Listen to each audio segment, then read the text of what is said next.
Good morning, Bob Brilliant here in the sunny South Manchester, North Cheshire morning.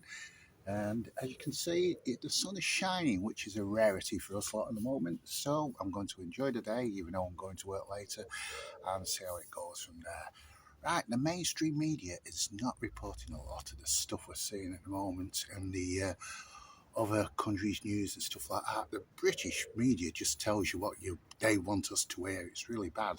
So I've had a bit of a route around it, and I'll tell you things what are happening.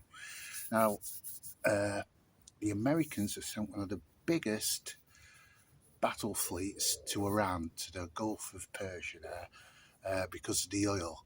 And it's because they're worried about the BRICS, which starts in 2 weeks. The BRICS is the Russian, Chinese, Brazilian money thing, and it's going to be in competition with the American dollar. So I think we might see a bit of a kick-off over that, especially if they've sent one of the biggest fleets since the Gulf War over there. So we'll just see how that one goes. The next one is Russia in Ukraine. Now, we're getting reports, but Ukraine's doing okay and stuff like that. But from what most countries are reporting, Russia's still there. And we've got this other proxy war in Africa, and that's between Russia and France, really. And Russia's winning well and truly in there as well.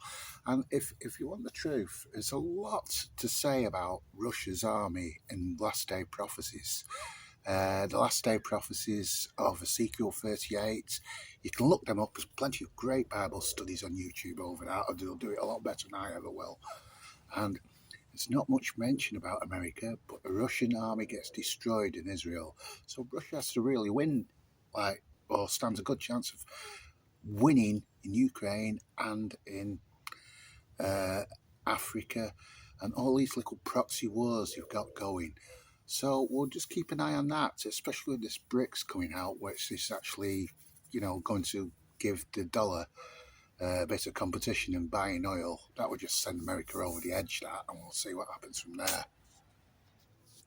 Now, this is the strangest one in my eyes.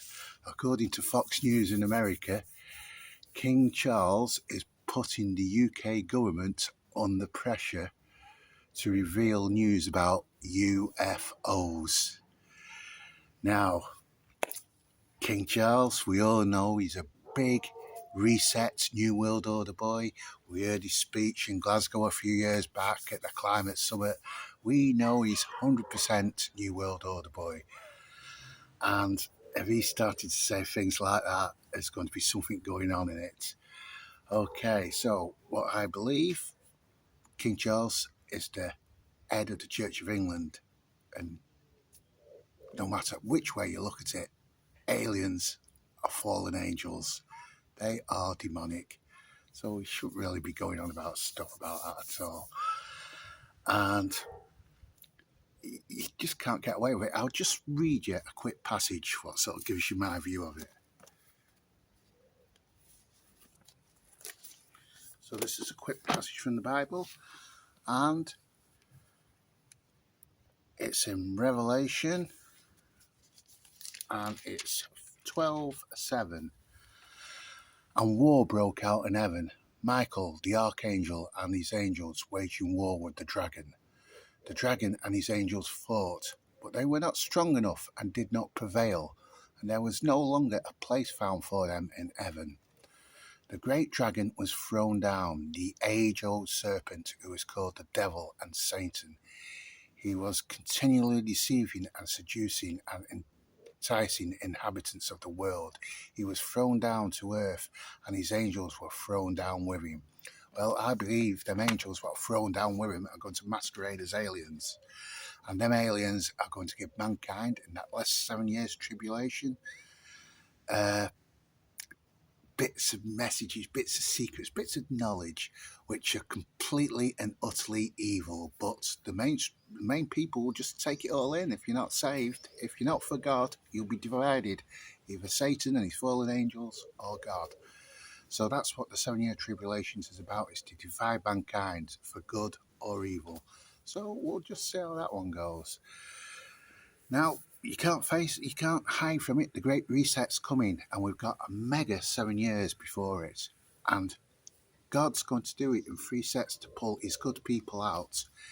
And I'm hoping, but I know I'm in the church, and I don't mean the church as in like a church building or the Catholic Church or the Church of England or the Methodist or the Baptists or whatever it is, denominations around your end.